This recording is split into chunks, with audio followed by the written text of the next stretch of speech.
আমির Hamza Islamic বক্তা থেকে এখন তিনি সংসদ সদস্য। তার একটা বক্তব্য দেখার পরে আমার খুব মেজাজ খারাপ হয়েছিল এবং আমার মনে হয়েছিল যেটা নিয়ে কোনো কথা বলা দরকার। একটু ওয়েট করেছিলাম যে আসলে ঘটনাটিকে জানি।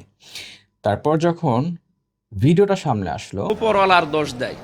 অথচ উপরওয়ালা কুষ্টিয়ায় কেউ নেই, উপরওয়ালা এখন আমি। হঠাৎ করে দেখলাম অনেকে সাংবাদিকদের গালি দিচ্ছে। কিরে ভাই, একটা কথা বললো আমি উপরওয়ালা, এটা বললো হচ্ছে আমির হামজা, বাট এখানে সাংবাদিকদের গালি দেওয়ার কি আছে? বাট দেখার পরে মনে হয়েছে যে না, ঠিক আছে, সাংবাদিকরা ক্লিক বেটের কারণে এমন একটা ক্যাপশন দিয়েছে যে ক্যাপশনটায় পুরো যে বক্তব্যটা, হ্যাঁ ক্লিক বেটের ক্যাপশন দেয়া যেতে পারে, কিন্তু তাই বলে একটা মানুষের বক্তব্যকে পুরোপুরি অন্য আঙ্গিকে প্রকাশ করার বা প্রচার করার সুযোগ নেই। সাংবাদিক বলছে এই কারণে, কারণ যেগুলো গণমাধ্যমে দেয়া হয়েছে এই ফটো কার্ড, সবগুলো গণমাধ্যম অনেক বড় বড় গণমাধ্যম, যাদেরকে আমরা সবাই ফলো করি।